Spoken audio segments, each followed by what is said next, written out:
Welcome back to Bills in Business. I'm Laura Davis, the co-founder of USLege, and today's guest is someone I've been genuinely wanting to sit down with for a while. Brendan Steinhauser is the CEO and founder of the Alliance for Secure AI. I do want to start off with just, do you mind sharing a little bit about yourself? And if people don't know who you are, what you've done in the background and in your past, and now what you're up to now. Sure. Yeah, my name's Brendan Steinhauser, and I'm the CEO of the Alliance for Secure AI. And I started this job about a year ago. We started the organization. My background is actually in government affairs, strategic communications, and political campaigns. So you might be wondering, how did he get involved in this topic? But really a combination of things. So for my career, I've run campaigns, I've done communications for members of Congress, state lawmakers, and nonprofits, advised various clients over the years on how to communicate messages, and been involved in a lot of public policy efforts across the country. But I've always had an interest in science and robotics and AI. I read a book by Ray Kurzweil called The Singularity is Near, which was written, I think, in 2004. And it was the first time I really started to struggle with some of these questions about what the future could look like. So that's what got me interested. I just continued to read books about the topic over the years. But I had a friend from grad school who called me up a couple of years ago and said, hey, I want to bring you into this discussion I'm having with my company. It was an AI company, and they wanted some help with a report they were producing and sharing with the world. And he just so happened to have worked at the Pentagon in the first Trump administration, setting up the Joint Artificial Intelligence Center there. So I kind of entered this world through my friend Mark's invitation, and the rest is history. That's very impressive and very exciting. When people hear the term, Alliance for Secure AI, they might have a view that maybe you're anti-AI or something like that. So can you just share more about, I've been reading, your nonpartisan organization, what you really stand for and what the goal is? Our mission is to educate policymakers and the public about the implications of advanced AI. We want them to understand what it is, what could be happening, how fast it could be happening, so that policymakers can act with, in advance, thinking about what are the safeguards to make sure that AI goes well for humanity. We do focus a lot on the risks and potential downsides. I think that's something that we haven't solved for, but we think that if we can do that appropriately, we can get those safeguards in place, we can actually reap tremendous benefits for all of humanity, and especially for America. We really believe that America should lead the way on AI, and so we really believe that safety and innovation go hand in hand. There's a tradition of doing that in America, and we believe that if we get it right, that's exactly what will happen. And this is an issue that is across the aisle. Both parties are very much coming together on what are people and legislators specifically most concerned about on the safety side. When people talk to you and you're educating them on what you're seeing and what you're reading about, what are their biggest concerns right now? Yeah, I think there's a few different kind of buckets of concerns, and one has to do with AI's impact on children, protecting kids online from AI companions or chatbots that might be leading them down a road to self-harm and even suicide. We've seen some cases of that, but also other protections related to kids. That's a big one that policymakers are focused on. Another tough problem we have to think about is AI's impact on jobs in the economy. So automation is happening right now. We've seen over 120,000 jobs lost due to AI in the last year and a half or so. So we really have to think about, okay, what does the near future hold? What does the long-term future hold? And what are the right policy solutions for that? So that's another bucket. And then kind of on the national security front, you have everything from making sure our adversaries don't get our most high-powered chips, so export controls on American chips, preventing them from going to the Chinese Communist Party and other adversaries is a big one. And then the one that I think many people sort of allude to, but they sometimes don't feel like they can talk about, but they really should, is are we heading toward this idea of an artificial superintelligence, something that is a very powerful AI that no one can control, that has kind of a purpose of its own, it's pursuing its own goals, and it might end up disempowering humanity. That would be sort of the nightmare scenario that we have to work together to prevent. And you have come out publicly against President Trump's AI preemption model, essentially saying states don't have to have a patchwork framework on this type of issue. It should be a blanket U.S. federal law. You've come out publicly against that. Can you share just more about the reasoning? Yeah, I think that we've seen states moving on this quite a bit over the last couple of years. So states are already moving to legislate, to provide protections for kids. to prevent the use of AI for the creation of a social credit system in their state, like Texas did, to look ahead at other issues that we might be facing, like, if we do develop advanced artificial intelligence that has some kind of semblance of consciousness or sentience someday, do AIs get rights or not? Are we going to maintain human-centered rights? So these are some big questions that I think states are already moving on, and we would like to see them work as laboratories of democracy to continue to protect kids, protect workers and families, and get ahead of some of these challenging issues. And so Congress has not really done much yet. There is some movement on some issues, and we want to see some of that move forward. But we're saying until Congress sort of moves forward on some of these things, we shouldn't overturn what states have already done to protect their citizens. Absolutely. And I did a lot of work on the protecting kids online space, which was luckily and glad to see carved out of the AI preemption legislation. So are you saying that the federal government is just not moving fast enough to keep up with the changes and regulation? Yeah, they're not moving fast enough. They're not putting protections in place now. We also don't think it would be a good idea for them to overturn what states have already done. So Sure. We'd rather see us add to what states have done. Yes, there needs to be federal legislation, especially on things like national security and export controls. That's something that really only the federal government can do. So we want to see Congress move on that. And the good news is there was recently a vote in the House Foreign Affairs Committee. They voted 42-0, so completely bipartisan, and everybody voted for it to advance some export controls. So that's a good thing. We want to see that move forward, but we don't want to see Congress or the White House trying to overturn the work that states have done. Absolutely. That makes a lot of sense. Now, when we're seeing things change so fast, I want to nerd out with you a little bit, because I'm sure you meet with a huge amount of tech companies. You're seeing a lot of the most advanced tech that's out there. Some is obviously incredibly efficient and great for humanity, for society, for jobs. There's a lot, though, that is concerning. And so one thing that recently came out in the news was Anthropic's announcement of Mythos and the model that was too powerful to release. That's obviously extremely concerning. You also hear like the NVIDIA CEO saying, we've already got AGI. So how do you think the conversation is different from right now compared to 6 months ago? Oh, it's incredibly different. And I think, people in these frontier labs have been talking about artificial general intelligence, or AGI, and superintelligence for years and years. In fact, some of these scenarios have been discussed for even decades. And so now what we're seeing is we're actually kind of somewhere on the cusp of this exponential growth that's about to happen. So we really could see us heading toward AGI or ASI. And there's some other terms and things that people talk about, like recursive self-improvement is another key indicator. So AI is sort of making itself better and better, doing its own automated research to make itself better and better. So that's where you get into exponential growth.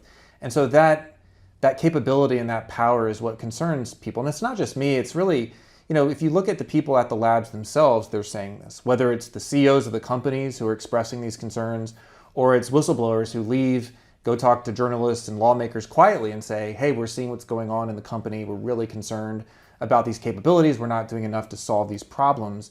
There's sort of a growing consensus of people, again, who disagree on what we should do about it, but agree that AI is entering this new phase that is extremely capable. And it's just light years beyond where it was 2 years ago. It's certainly a lot better and a lot faster than it was 6 months ago. And I think more and more people are seeing that and sort of talking about that more openly in terms of, well, how do we think about the next 6 months? How do we think about the next year?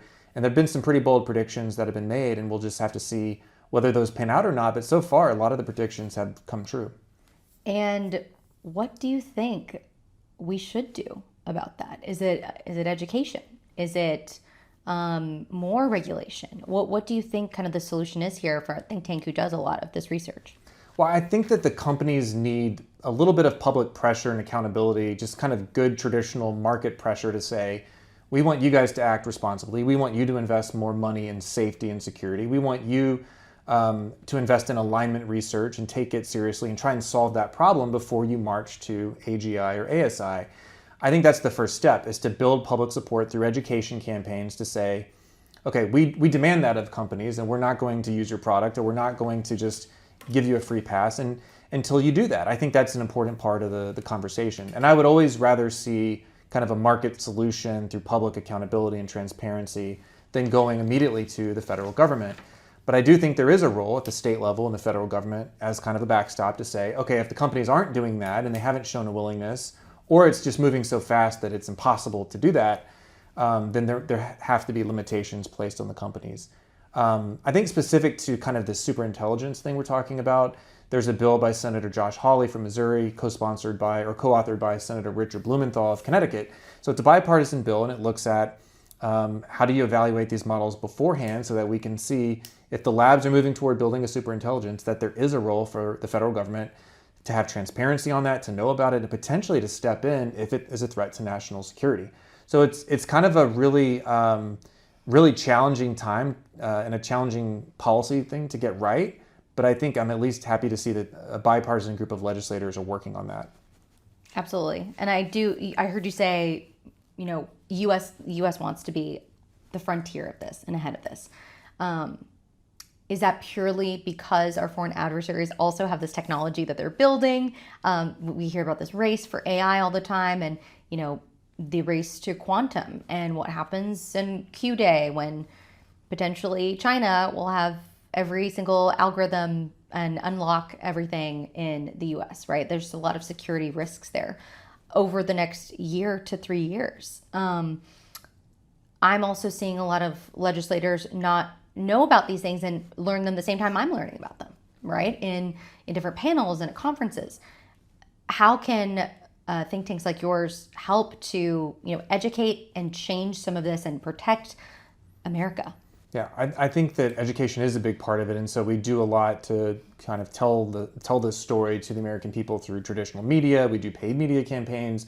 We're constantly on Capitol Hill talking to members of Congress and their staff. We're working with regular people in their states and districts to do events and attending those same conferences and panels to spread the word.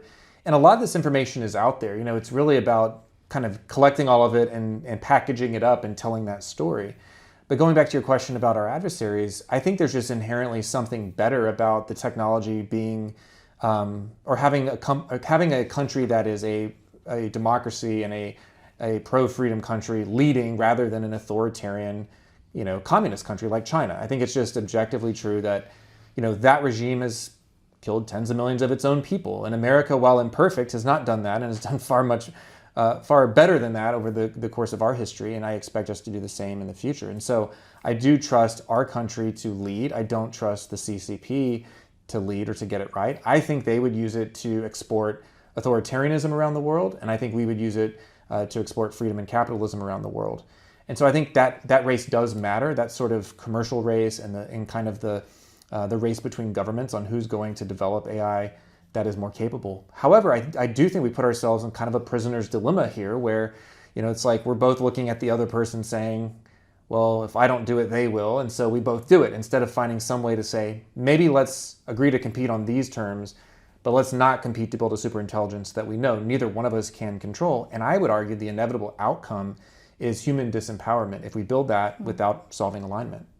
Are there conversations at the global scale, countries discussing this issue itself and how to regulate that amongst countries and have some kind of friendly situation where it's not used as a weapon? Yeah, there are definitely conversations happening, both kind of official and unofficial. And it reminds me kind of the Cold War, right? It's like when Ronald Reagan came in with strength and sat down with the Soviet Union and said basically like, we're going to win, but we don't want to nuke you and you don't want to nuke us. We want to avoid a nuclear holocaust. And so we did have, conversations with the Soviets. We even had arms control agreements, and sometimes they cheated on those agreements, but we still avoided a nuclear war. And, Reagan actually offered to give up nuclear weapons entirely. And he put that on the table to show his seriousness for peace. And I think that a president like President Trump might be the perfect person to kind of do that, to lead with strength and say, we're not going to lose to you, but we want to make sure that neither one of us loses in a race to superintelligence. Yes, it's a fine line right now as well. With going back to preemption, who benefits if that does pass? Yeah, I mean, if preemption of state laws passes and they're able to overturn most of the laws that have been written, and there is some argument too that the federal government is looking at suing states or denying them funding for digital infrastructure. and that would be a disincentive for them to continue to legislate on AI. So there are some threats coming out of DC towards states, and a lot of state lawmakers are pulling back on those efforts. And so, look, the people who benefit would be a handful of big tech companies that want a free pass. They want, 10 years of no regulation at all. They want to do whatever they want to do. They want to race with each other. They want to get to the superintelligence first and be the first trillionaire and be a company worth trillions of dollars. And so that is what they're after. And that's who would benefit. But I think most of regular Americans would not benefit from that unless you believe that out of, Sam Altman and Dario Amade's altruistic spirit, they're going to somehow just share that wealth with the rest of the country and not use it to lord it over us. But I think human nature is such that they are likely to do that. Although there is some sense that I think they do understand that the American people don't trust them. They don't want runaway AI without safeguards. I mean, I do think that's clear, and they've written that down in some of their essays, and that's at least a good sign that they're tracking that. Yeah, the American people are very skeptical of them. Absolutely, and you've gotten pretty outspoken about the AGs and defending the state laws that are out there. How do you decide which fight to get into? Yeah, I mean, I think we look at where can we make an impact, of course, and sometimes, a state lawmaker might call you and say, can you help us here in Arkansas, for example, or, hey, we saw what you did in Arkansas, can you help us in Florida, or can you testify on this bill, or do you have advice on, legislation to consider, and those sorts of things. So some of that is kind of by opportunity, but then we also look at where can we make the biggest impact, and much of our focus is on DC. We think, for example, with export controls, there's a lot of public support. There's a lot of bipartisan support. That's a place we're working on a lot because we think we can get that done and have a big win to deny China our chips. And so that's an example. But then also if you look at sort of high impact versus kind of lower impact, bills like the Hawley-Blumenthal bill, the AI Risk Evaluation Act, are really important because it goes to the heart of the matter of alignment and loss of control. And so that's a piece of legislation that few people know about, but it's extremely high impact. Tell me more about that piece of legislation. Yeah, so the Hawley-Blumenthal bill essentially looks at making sure that the federal government through the Department of Energy would have transparency on, whether these labs are developing a superintelligence. And it's defined a certain way and certain computation, of course, but it would give transparency so that, if it became a national security risk or threat, the federal government could act in that case. And so it's also, I kind of view it also as a message to the companies that there are folks in Washington that are watching this, paying attention. I would really prefer that the companies are sharing this information willingly and sharing it by being good citizens, so that we don't have to go to kind of a situation where we force them to. But I think that's the inevitable sort of carrot and stick approach. We have a lot of lobbyists listening now, so I'm curious if there are some specific state legislation pieces that you think everybody should read that are very interesting or concerning?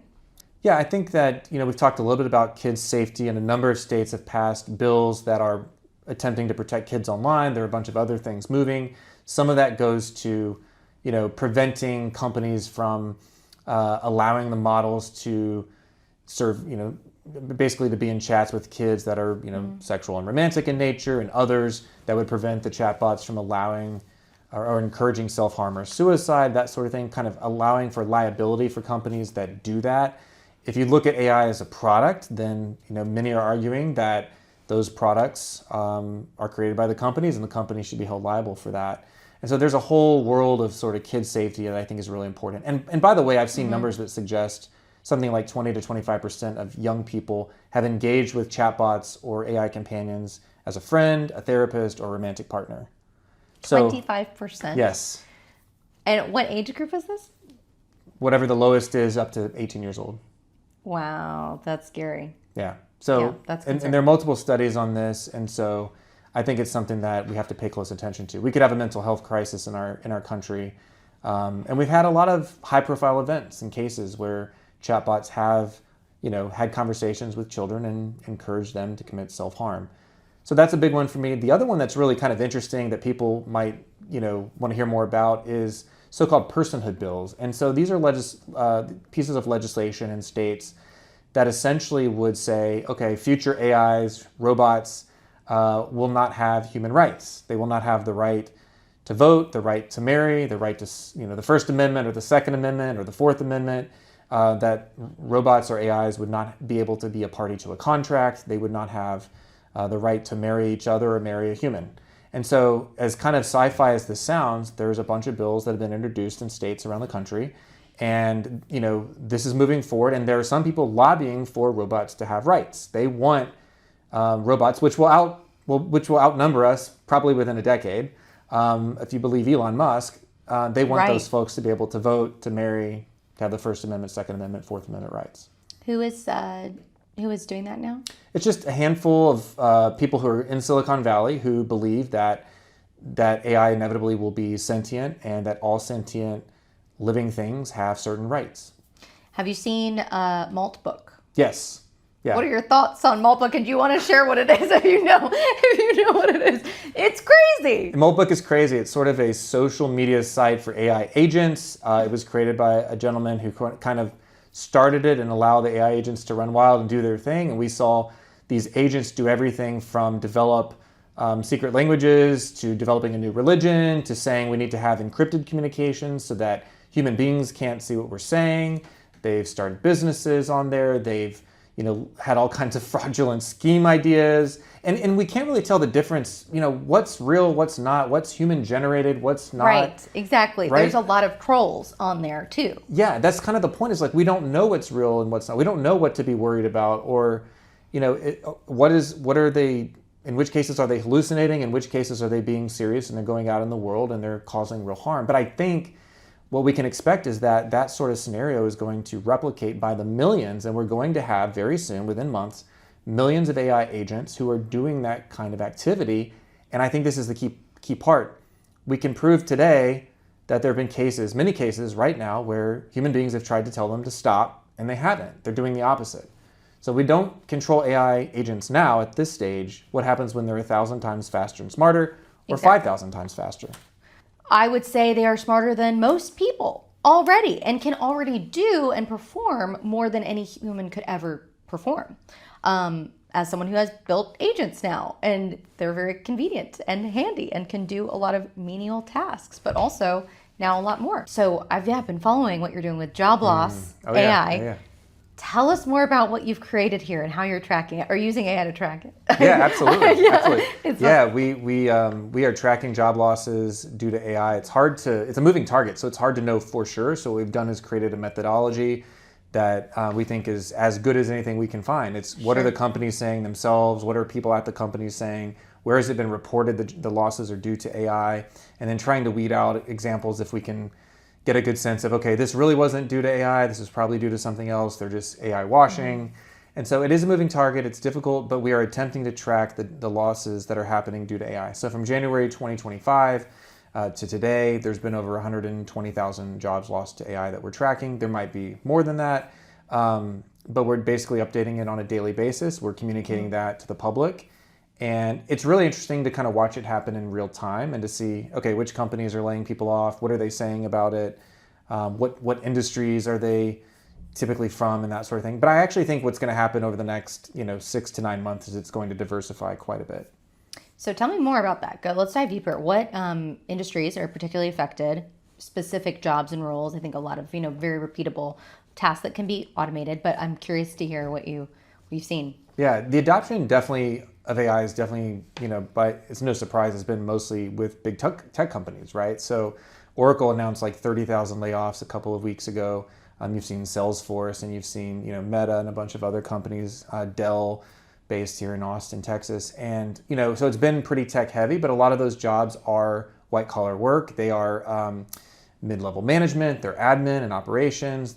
Certainly you're seeing consultants start to get hit. So like, people that come in to offer advice and strategy and, that sort of thing.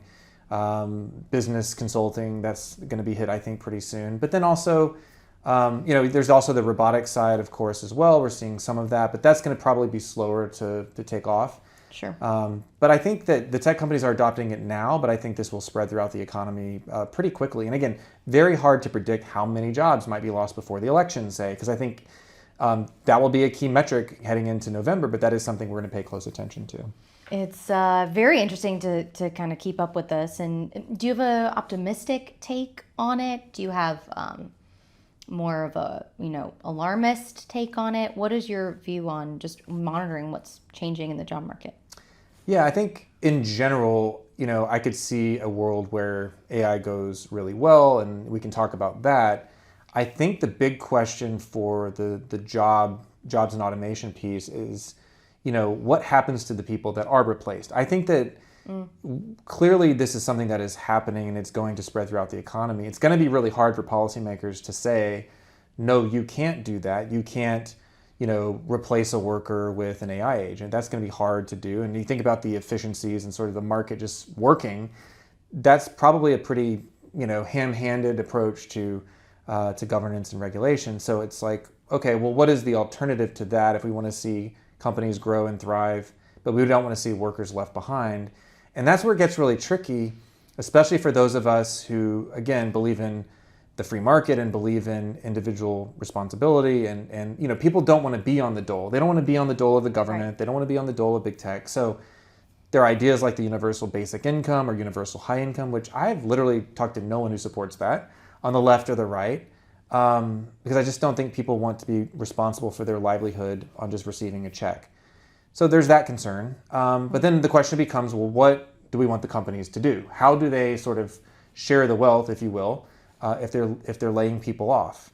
And I don't know that reskilling, upskilling, training is going to get it done, because the thing that's unique to me about AI is that it's not just going to replace a sector or a type of job. It could potentially replace most of white collar work and most of blue collar work. It's the type of technology that is unique in history in that it could potentially replace most things that human beings do. So in that case, let's say it does, then the policy answer has to be about how do we make sure that people benefit from that.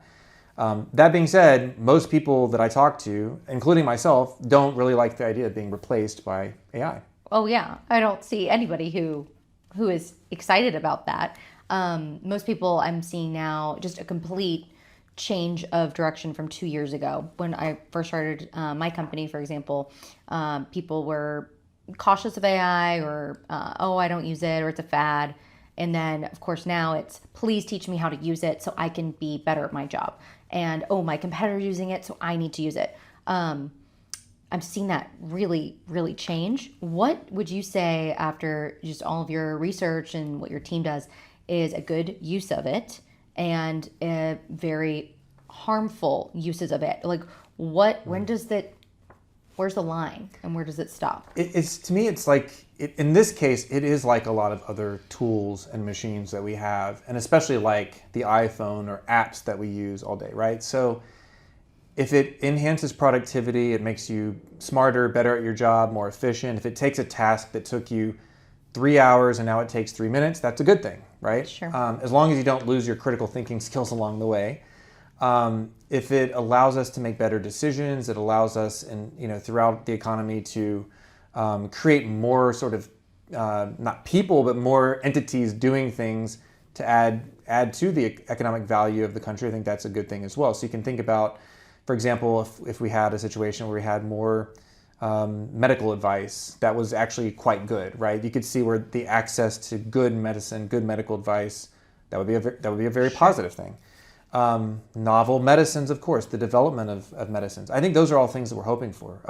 I'm excited about AI potentially solving nuclear fusion and allowing us to have abundant energy, which would make us tremendously wealthy. I think that the downsides on personal use get into things like, how much time are we spending on AI? Are we becoming dependent on it? Are we losing our critical thinking skills? Are we disconnected from other human beings? Is the AI companion replacing a human relationship? I think that's bad spiritually. I think that's bad biologically, sociologically, and I think that might be a likely future, is that some big percentage of people just decide to sort of disconnect from human relationships and plug in with their chatbot or companion. I think those kinds of things, really worry me quite a bit. Absolutely. I would say those are things I think about a lot, and I'm seeing that legislators across the country are not talking about this. Political campaigns are not talking about this issue. I'm really concerned about that. Are you seeing the same thing? Yeah, I think they're trying to figure it out. I think political candidates,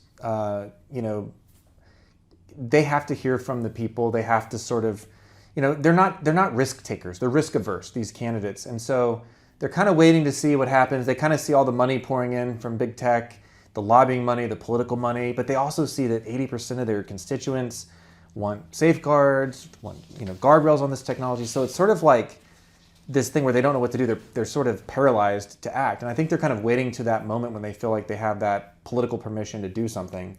And they're learning. Look, all of us are watching this happen in real time. And so even if you were an expert about AI a year ago, you're in some ways in the last year, you're just now staying up with everybody else who's paying attention because these developments are happening so rapidly. But I think our organization tries to encourage people to get involved, show up on the campaign trail, ask the candidates of either party, where do you stand on these various issues? What are your concerns? What are your hopes about AI? Get them thinking about it and talking about it by asking them questions. And you testify frequently around the country, and you did testify on the AI personhood bill. So do you mind sharing what you testified on?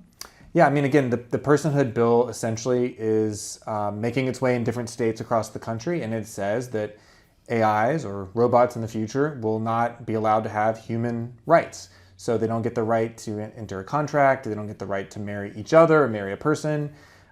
They don't have First Amendment rights to free speech, they don't have Second Amendment rights to self-defense or Fourth Amendment rights, preventing unlawful search and seizure. And so what we're saying is we want to have a human-centric future. We want human beings to be the dominant species on planet Earth. We don't want a competitor species that is far more intelligent than we are. And I go to like Eric Schmidt, for example, the former head of Google. He's been talking about this for some time, and he said we're really the generation that is going to decide whether we're going to create this competitor species.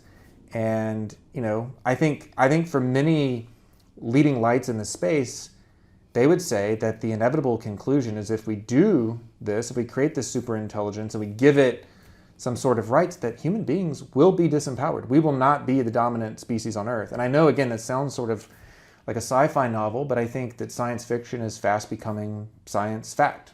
Yes. And we talked a minute ago about Michio Kaku before. He's who got me into just the futurist things because he puts everything in layman's terms, which is easy to understand. But I'm a sci-fi nerd. One of my favorite shows is Ancient Aliens. So I find that very interesting.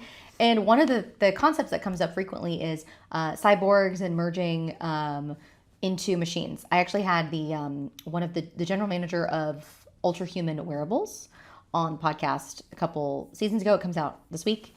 And their branding, they say, hello cyborgs, because they say if you have one of these, I have an Aura, then you already are a cyborg. If you have an Apple Watch, actually saying if you have a phone, you already are a cyborg because we are interacting with it like part of us. And so do you think that technology is going to, in our lifetime, say in the next 50 years, get to the point where we have to decide, do we merge with technology? I do. And that, I read Ray Kurzweil's book, The Singularity is Near, and that's what kind of got me interested in this topic. And he makes the same argument that you were citing there about the iPhone in your pocket is essentially the beginning of this. But yeah, he talks about us potentially merging with AI. He talks about nanobots traveling throughout your body and monitoring your organs and making sure you're healthy and all that sort of stuff. And some of this can be, for some people, maybe exciting from a medical sense. Having AI help you, cure diseases and kind of monitor your health and that sort of thing. But I think we have to think about at what point do you cross over from being a human to being a cyborg, or cross over from being a human to being this transhumanist entity. And then, Ray Kurzweil talks in his book about he hopes someday that we actually do what he's called kind of escape the, well, he calls it like escape velocity related to death. And so he says essentially he wants to see us live centuries or maybe even live forever, which, if you have certain religious views, that could kind of violate those views and those principles. And I think that's true of a lot of religions. And so these are spiritual questions. These are questions about what does it mean to be human? What do we think about our creator? What do we think should happen to us when we die? But if you have people saying, we never plan to die, we plan to plug in, and we plan to be transhumanist powered by AI, we could have two different sort of sets of human beings who are choosing what to do. And I think that's very likely to happen. I mean, I don't know if that's a 50-50 chance or 35% chance, but I think it is something in that range that we have to deal with. Absolutely. I mean, technology is advancing this fast in such a short period of time. I mean, if we unlock superintelligence, it'd be able to answer any one of those questions and build any number of those technologies. So what, downloading our thoughts into a machine, and then are we really human anymore? Right. And if you believe in a soul, what happens to your soul in that case? Or if there are all these clones of you, these sort of digital clones or digital people, and do they have rights? Do they have souls? What happens? I mean, right. Really weird stuff. And this is where I think AI brings in not just science and technologists. This brings in, we need to bring in ethicists. We need to bring in philosophers, faith leaders of all traditions to get together to think about this as human beings. Is this a route that we want to go down, or if we do, what is the line that we don't want to cross? We should be having that conversation. I think that is probably the most important conversation, is where do we stop and where do we draw the line? It is concerning to me, but I also don't know if I see us getting there. We have populations declining all over the world. We need people to advance robotics, and we need chips, we need power, we need all these things. Do you think we get to a point where we can sustain this, what we are building and predicting to build? Is that something that's even possible with the current existing just reality we're in? I think so. And I think if you kind of, if you listen to the people that are on the cutting edge of this, and people, again, who all have different opinions about things, there seems to be a lot of optimism around building some kind of super intelligence. And I think too, if we go back to, if we can solve some of these energy problems, like solve nuclear fusion or something like that, that would allow us to have the energy necessary to do all this. And I think it's a matter of time as well. And so whether it happens in the next 10 years or the next 20 or 30 years or 50 years, I think it is quite likely. And that is what many of the people building this, that's what their stated aim is to build this super intelligence and to sort of empower humanity and plug humans into it. Although, Elon Musk, for example, wants human beings to kind of be cyborgs and be the dominant species on Earth. But then there are some people called successionists who want robots, AGI-powered robots, to essentially be the dominant species. And these people, successionists, believe that that is the natural state of things, that super intelligent robots, of course, should be the ones who are dominant on Earth, and they'll probably go and explore the universe as well. I have been listening to a lot of thoughts about this on Ancient Aliens lately as well. One of the episodes was particularly interesting. It was, hey, we're not actually being visited by aliens. We're being visited by robots, and these are not even like biological entities anymore. These are the most likely option is these are very advanced civilizations that are so advanced that they are now also living in that state already, and they are in like a more of a robotic form. So that was an interesting theory. Well, yeah, if you think about space travel and how, just the distance and the limitations on life, the G-force and all of those sorts of things, how do you get around that? You get around time by having something that doesn't die. You have, a robot, an AI created by some other civilization. Right. Perhaps they're drones or space probes or whatever, or perhaps they're sort of, a cyborg of some other civilization. Maybe they've been traveling around for thousands of years or millions of years or 2 or 3 billion years. And so that's how you could get around that. But I mean, I think that's a sort of a vision that inspires a lot of the people building AI, is they want to see humanity be that species that does that, or create that species that does that. There's a lot to think about, and it's exciting, but also just you have to keep up with what's going on.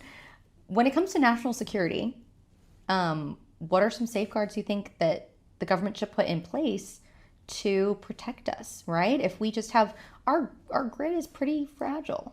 If our grid goes down, the transformers are built in China. If China triggers it, what happens then? So what do you think as far as the national security route, government should be doing or are doing?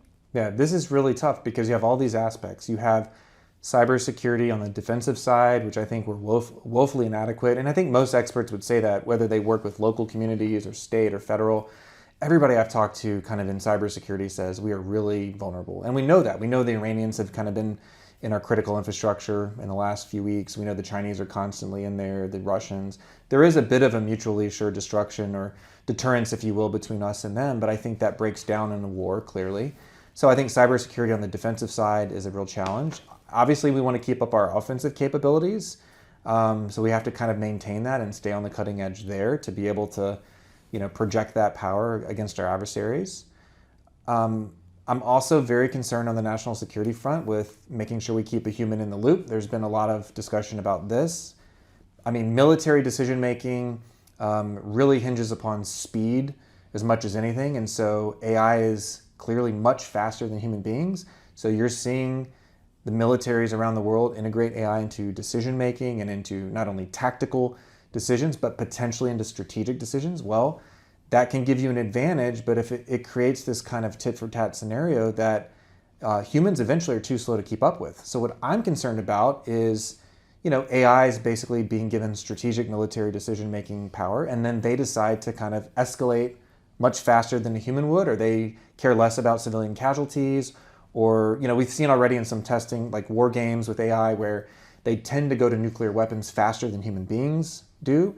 I'm also concerned about AIs basically taking over the nuclear football that is controlled by the president and a key officer that carries it around. So I think that's a real concern, and I don't think enough people are thinking about that right now. I saw that you recently wrote about just the Iran conflict in general, and then how does that merge with the AI export controls that you were mentioning in your piece? Yeah, I think the semiconductor chips that we build here, they're clearly, and that are built in places like Taiwan, for example, the ones that we rely upon. We have to maintain control over those. We have to make sure they don't go to our adversaries. We have to make sure the Chinese, the Iranians, the Russians, and the North Koreans don't have access to our chips so that they can't build the capabilities that they need to attack us or to hack, to really be able to penetrate our systems even better, to be able to empty our bank accounts, create chaos in this country. They already have some capabilities, but I think if we deny them our chips, that will at least keep us ahead of them, and that will make sure that we have an edge in this sort of cat and mouse game on the cybersecurity front. What do you see the next year to 5 years looking like on this front? And is this going to become more of the central focus in policy and discussion?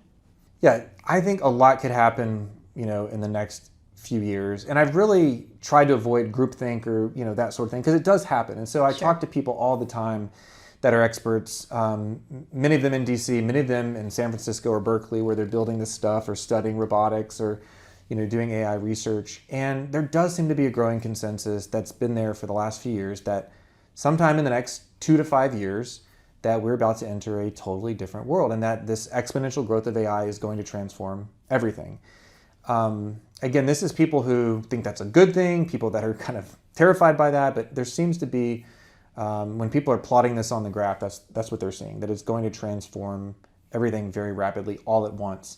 And to me, it's almost unlike any other technological revolution in history, really. I mean, people compared it to different things, but I think it's pretty unique. Well, it's faster.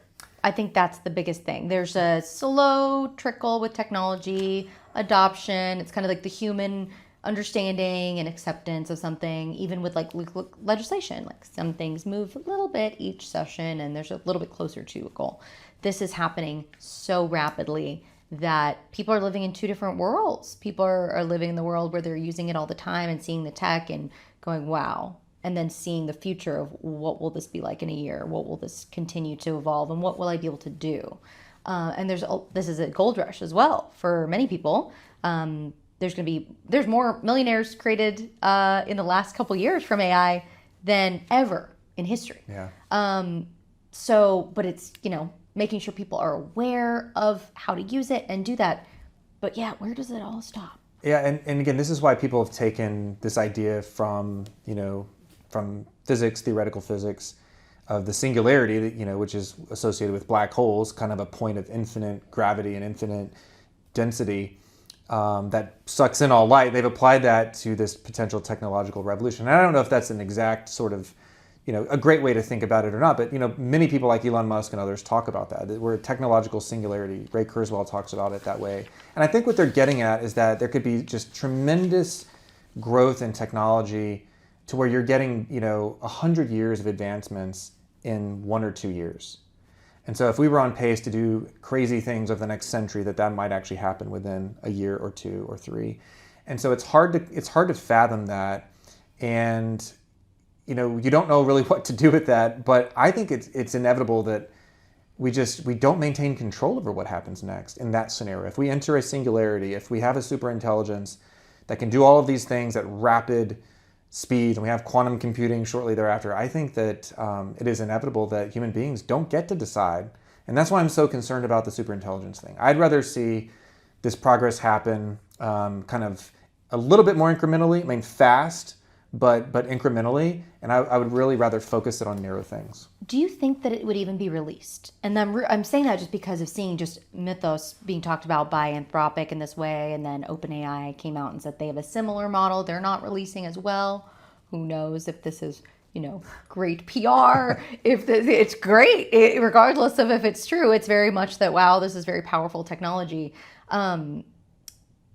If that's not being released, AGI is going to have to be regulated in some way so that, just a bad actor doesn't go and hack the government and hack all the schools and do that. Because that is essentially what Mythos is saying can be done now.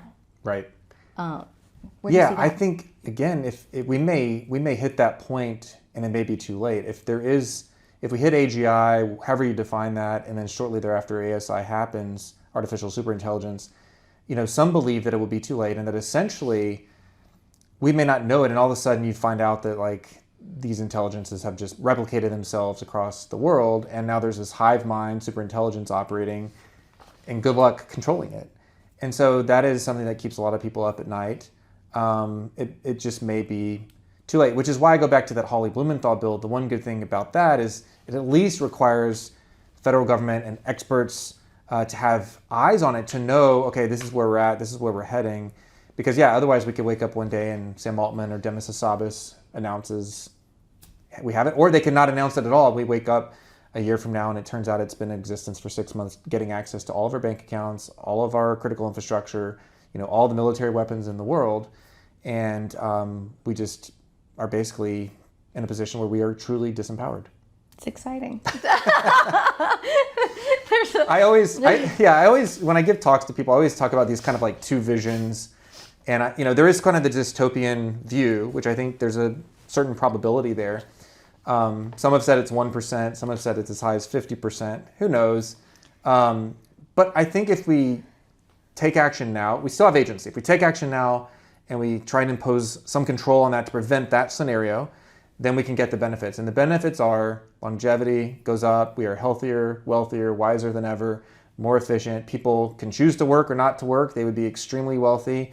You could, build whatever you want to build and live wherever you want to live, and be wealthier than human beings have ever been. And we're already wealthier than human beings have ever been, but by orders of magnitude.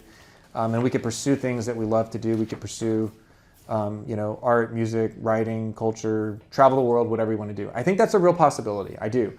I think that, to get that, we have to prevent the dystopian vision. And to prevent the dystopian vision, we need these companies to act responsibly. And to do that, we either have to persuade them or we have to put these safeguards in place. I was going to say, we have been a little bit doomer a little bit on this. I think it's just talking about the risks. And when you go into policy, that's the conversation that will come up, right? Sure. Is what can we stop? What do we need to regulate?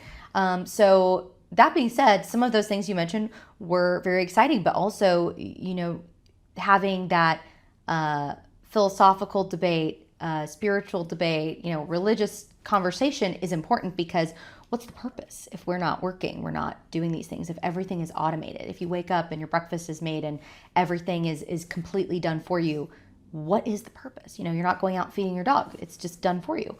What is it that we are here to do? Is it just to consume? Is it just, what is that? That's something that I think about a lot. And as I see this technology change and evolve. So what are some positives you see from this, and just things that might leave people more hopeful than maybe scared? I don't want people to be scared. Yeah. They should be learning and educating themselves. But what would you say to anybody listening now that is interested in this? Yeah, I think people should be motivated to act, to go get the vision that is positive. And that vision, again, is where the scarcity is eliminated, right? Where in this world of abundance, where we have AI, we have it working for us, we basically eliminate scarcity, which means the price of everything drops to next to nothing. There still would be some cost to do this or do that, but essentially things would be very cheap. You would have access to all the material things you could ever want. No one would go hungry if this wealth is sort of distributed through market processes or otherwise around the world. You could pretty much actually, eliminate poverty in most of the world. You could cure diseases throughout the world. You could raise life expectancy in America to, 100 or 120. You could raise life expectancy in Africa, Asia, and Latin America to over 100. You could do so much good. You could eliminate so much suffering that is happening in the world right now if this goes well. We could keep the planet clean. We could have clean, efficient, abundant energy with nuclear fusion. We could have medicines that are designed to reduce suffering and to allow people to live longer, healthier, happier lives. No one would go lonely in this world if they, did have kind of a, people were able to take care of them. We had the robots doing the things we don't want to do. It would free us up to take care of each other and spend more time together as families. You could travel the world and go and do whatever you want to do and see the places you've always dreamed of seeing, and you wouldn't have to be wealthy to do that. So there's a lot of positive things in this vision that I think are achievable, and I think they're achievable, frankly, within the next decade or two if things go really, really well. And I think that there's just a handful of people at these companies that really have the resources and the talent in that one place to build this technology, and they have a very unique responsibility in human history. This is unlike the Industrial Revolution. This is different than the Agricultural Revolution. This is, this is a faster and bigger kind of revolution than we've seen throughout human history. And so I really hope and pray that they look themselves in the mirror at night and see their humanity and see all of our humanity as well.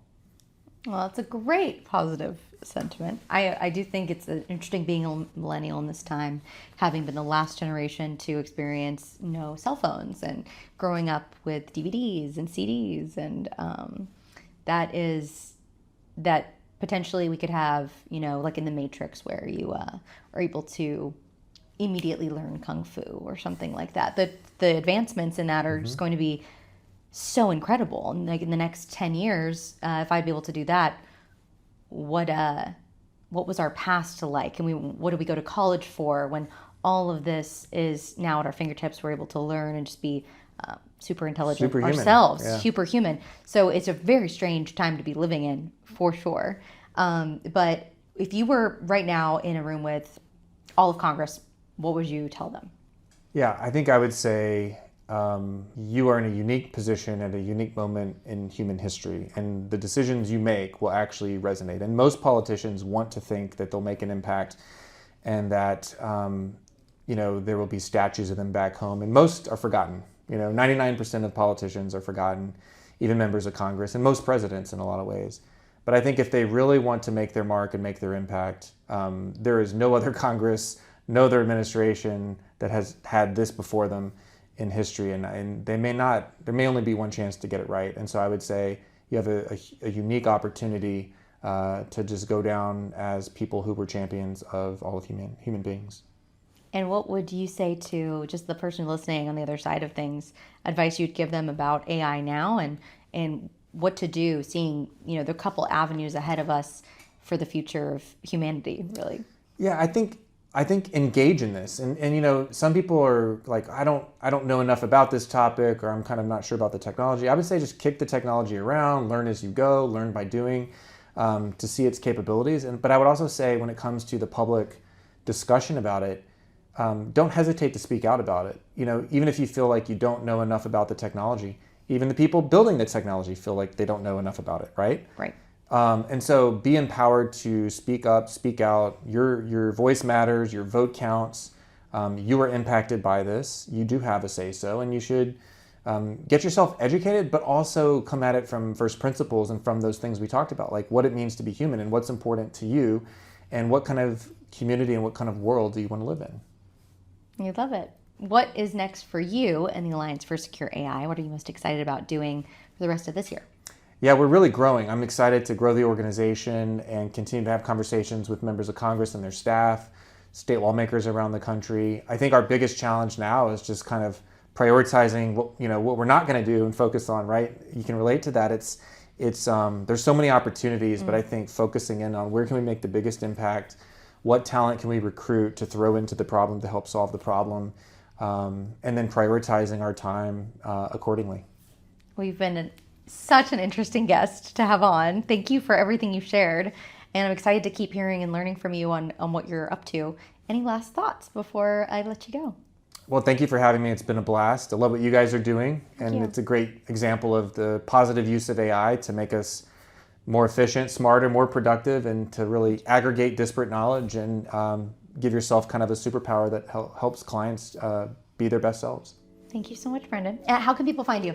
Our website is secureainow.org, and we're very active on social media with the handle secureainow. Thank you so much for your time, Brendan. Thank you. Appreciate it.